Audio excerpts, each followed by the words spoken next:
मक्खन जी, अशोक गहलोत जी,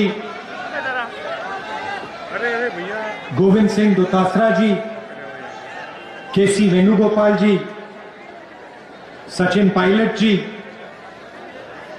रघुवीर सिंह मीना जी, स्टेज पे कांग्रेस पार्टी के सीनियर नेता,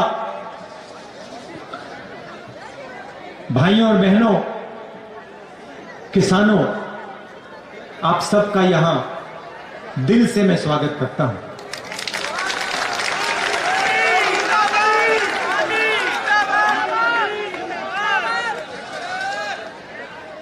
कल मैंने पार्लियामेंट में किसानों के मुद्दे पे भाषण किया और पार्लियामेंट में मैंने ये जो नए 3 कानून नरेंद्र मोदी लाए हैं, इनका लक्ष्य, इनके पीछे सोच मैंने समझाई। आज भी मैं आपके लिए ये जो 3 कानून हैं, आपको मैं ये समझाना चाहता हूं, इनका लक्ष्य क्या है, इनकी सोच क्या है और मोदी जी इन कानूनों को क्यों ला रहे हैं। हिंदुस्तान का सबसे बड़ा बिजनेस, कोई कहता है सेलफोन का बिजनेस है, कोई कहता है हवाई जहाजों का बिजनेस है, कोई कहता है ट्रांसपोर्ट का बिजनेस है, मगर सच्चाई है कि हिंदुस्तान का सबसे बड़ा बिजनेस कृषि का बिजनेस है। और ये सिर्फ हिंदुस्तान का सबसे बड़ा बिजनेस नहीं है, ये दुनिया का सबसे बड़ा बिजनेस है, क्योंकि इसी बिजनेस से करोड़ों लोगों को भोजन मिलता है। इस देश की जो फूड सिक्योरिटी है, इस देश की जो आत्मा है, उसकी रक्षा किसान और कृषि का बिजनेस करते हैं। आज इस बिजनेस को कोई एक व्यक्ति नहीं चलाता है। आज आप इस बिजनेस को देखें तो हिंदुस्तान की 40% जनता इस बिजनेस के भागीदार हैं, इस बिजनेस को चलाते हैं। 40% मतलब करोड़ों लोग इस धंधे को हिंदुस्तान के लिए चलाते हैं। उसमें किसान शामिल हैं, मजदूर शामिल हैं, छोटे दुकानदार हैं, व्यापारी हैं, अड़तिया हैं, करोड़ों लोग मिलकर इस बिजनेस को चलाते हैं। और कांग्रेस पार्टी की कोशिश रही है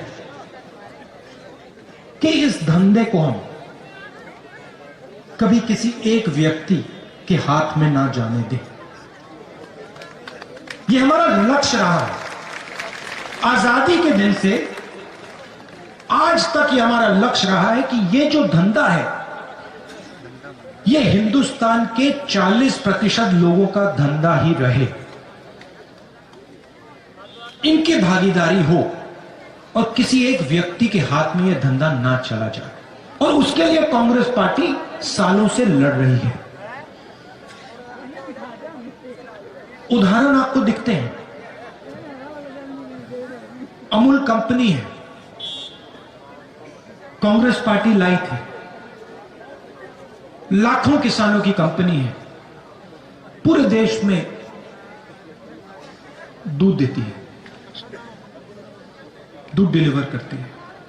तो हमारा लक्ष्य रहा है कि कोई एक व्यक्ति इस बिजनेस को मोनोपोलाइज ना कर जाए। अब बात करते हैं 3 कानूनों की। 3 कानून क्या हैं? पहला कानून कहता है, और इसको आप अच्छी तरह सुनिए क्योंकि यह आपको मीडिया में नहीं सुनाई देगा। बहुत सरल चीज है, मुश्किल नहीं है, मगर मीडिया नहीं समझाएगा। क्योंकि जो लोग, सुनिए अच्छी तरह सुनिए, क्योंकि जो लोग कृषि के बिजनेस को छीनना चाहते हैं, मीडिया उन्हीं का है।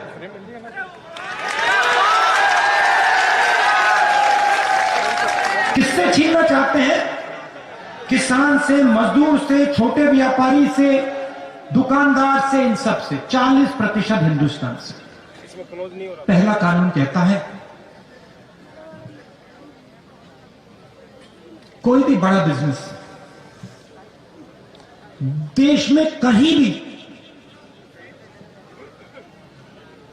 किसी किसान से कितना भी अनाज खरीद सकता है,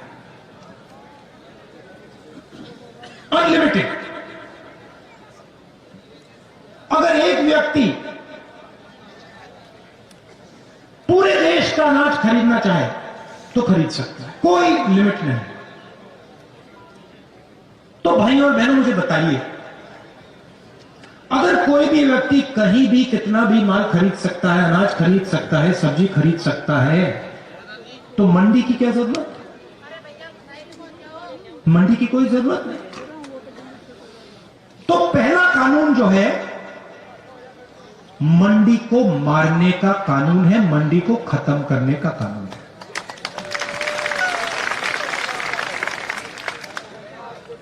दूसरा कानून कहता है कि कोई भी उद्योगपति कितनी भी सब्जी, कितने भी अनाज, कितना भी फल, कितनी भी देर के लिए स्टोर कर सकता है, रख सकता है, कोई लिमिट नहीं। अगर एक व्यक्ति के पास कंपनी हो, वो पूरे देश के गन्ने को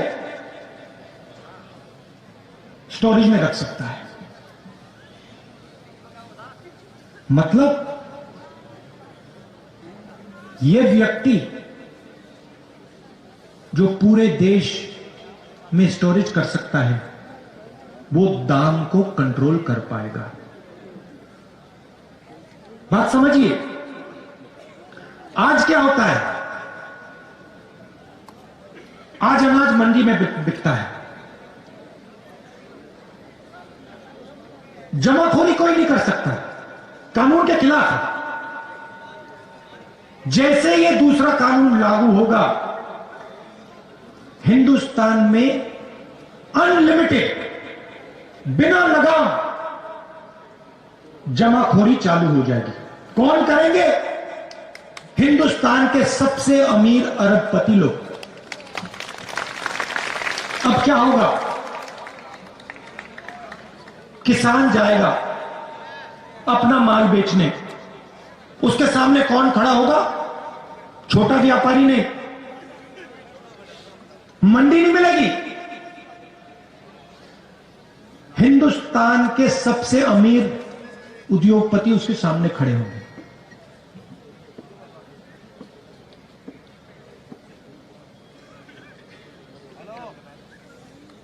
तीसरा कानून कहता है कि जब हिंदुस्तान का किसान उस उद्योगपति के सामने जाके खड़ा होगा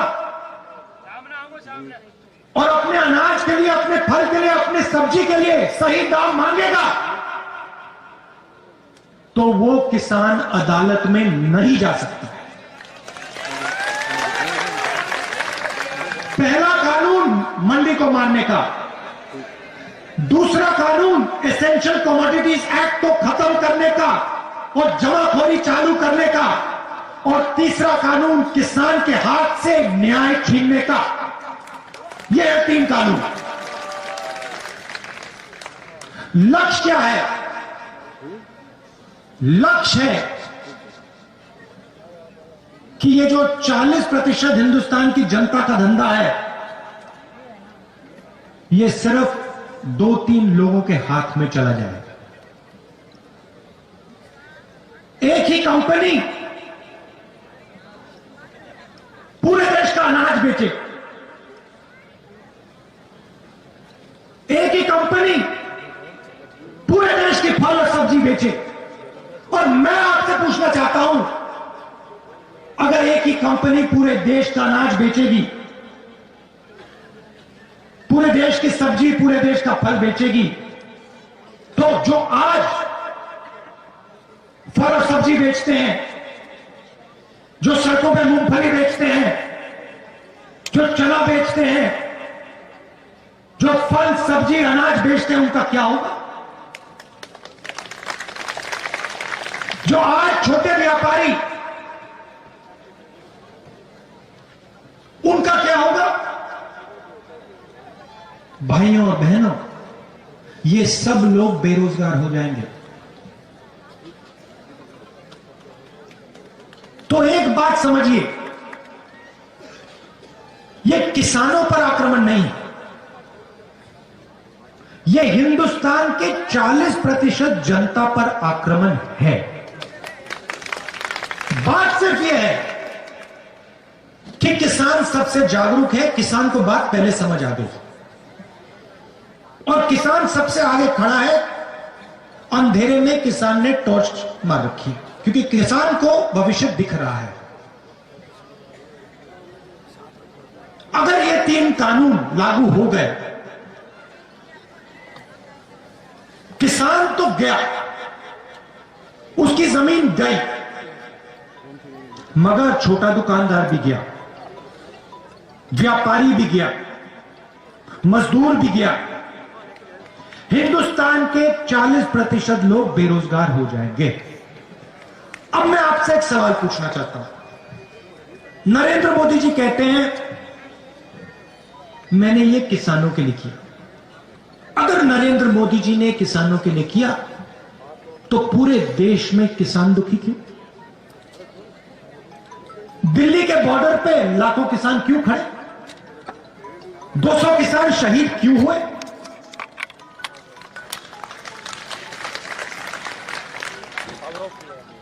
तो ये किसानों के लिए तो नहीं किया, ना ये छोटे दुकानदारों के लिए किया, ना ये मजदूरों के लिए किया।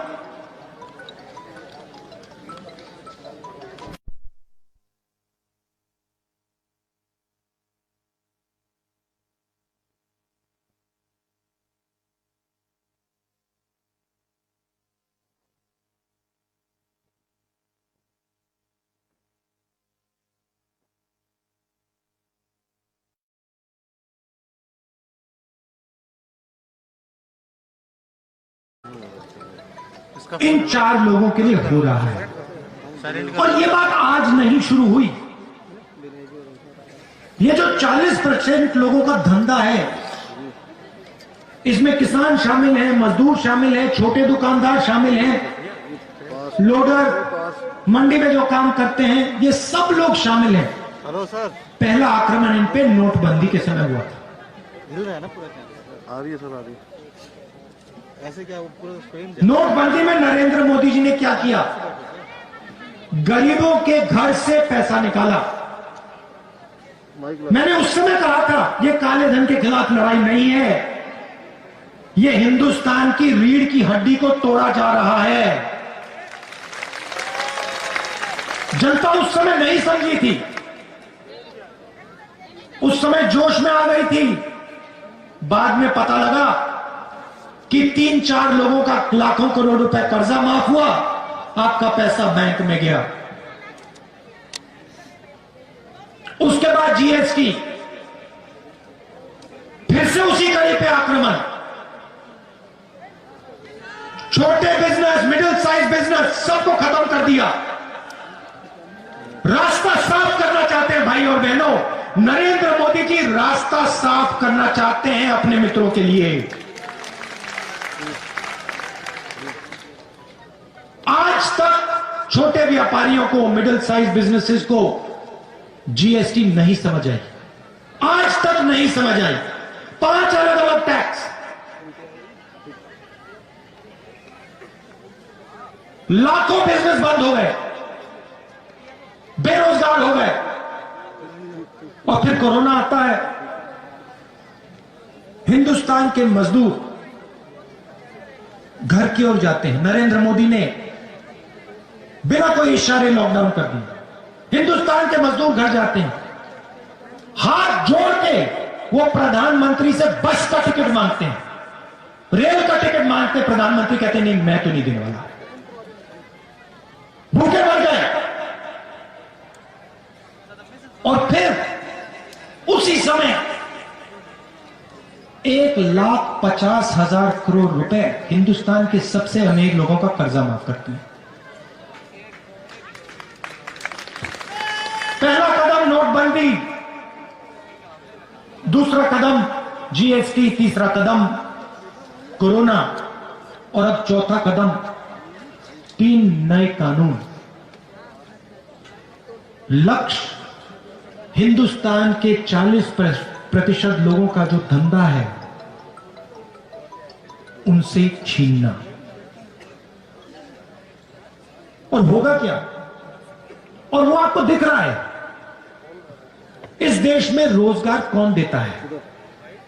इस देश में रोजगार हिंदुस्तान के सबसे बड़े उद्योगपति, 2-3 उद्योगपति नहीं देते हैं। इस देश में रोजगार किसान देता है।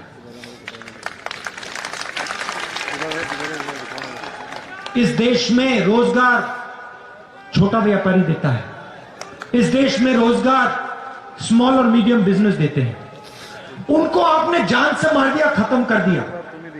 और आज पूरा देश देख रहा है आने नहीं देंगे उधर से। बेरोजगारी फैलती जा रही है, फैलती जा रही है।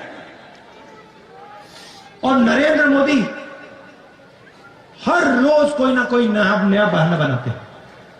Make in India, skill India, पता नहीं क्या क्या क्या क्या बोलते रहते हैं। आपने पार्लियामेंट में उनका चेहरा देखा होगा। कहते हैं हम किसानों से बात करना चाहते हैं। बात किस बात की? क्या बात करना चाहते हैं आप? इस कानून को आप खत्म कीजिए, रद्द कीजिए। किसान आपसे बात करने को तैयार है। आप पहले जो उसका है उससे छीन रहे हो, उसकी जमीन छीन रहे हो, उसका भविष्य छीन रहे हो और फिर उसे कह रहे हो बात करेंगे। बात किस बात की? कोई बात करने की जरूरत नहीं है। पहले आप कानून वापस लीजिए, फिर जितनी बात आपने किसानों से करनी है, मजदूरों से करनी है, आप करिए। तो मैं यहां इसलिए आया हूं, मैं ये बताने आया हूं कि ये सिर्फ किसान का मुद्दा नहीं है, ये गरीबों का मुद्दा है। ये जो सिस्टम है, कृषि का सिस्टम, मंडी, एमएसपी, एसेंशियल कमोडिटीज एक्ट, ये सब, ये सिस्टम आपकी रक्षा करता है।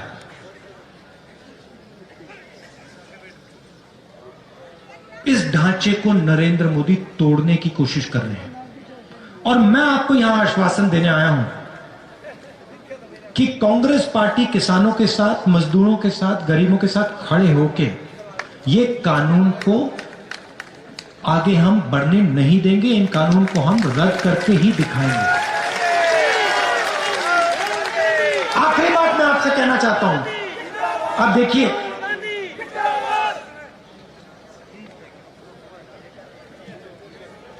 चाइना हिंदुस्तान की जमीन के अंदर आया। हजारों किलोमीटर जमीन चीन की सेना ने हिंदुस्तान से छीनी। हमारे जवानों को शहीद किया। और कल लोकसभा में, राज्यसभा में डिफेंस मिनिस्टर आते हैं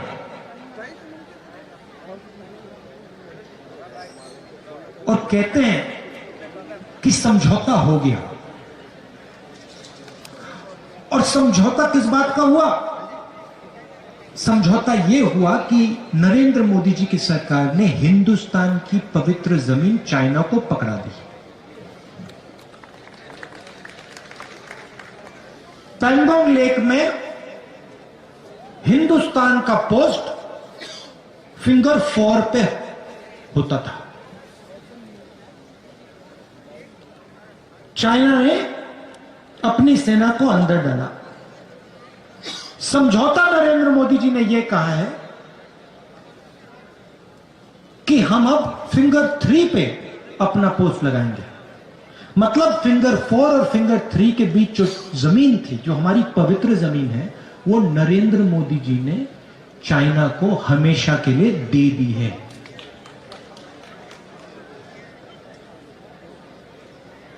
चाइना के सामने खड़े नहीं होंगे,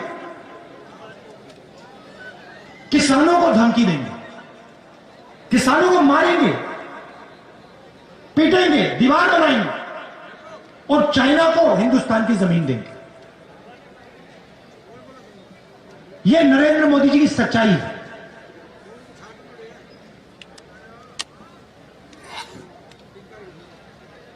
बस एक गलतफहमी है नरेंद्र मोदी, वो हिंदुस्तान के किसान की, मजदूर की शक्ति नहीं जानते, उसको पहचानते नहीं, समझ नहीं। किसान, मजदूर, छोटा दुकानदार, छोटा व्यापारी अब नरेंद्र मोदी को अपनी शक्ति दिखाने जा रहा है।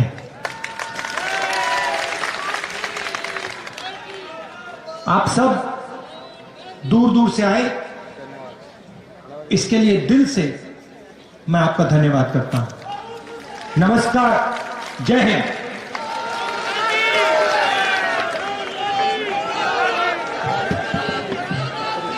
विनोद गोठवाल जी धन्यवाद देंगे। विनोद गोठवाल जी।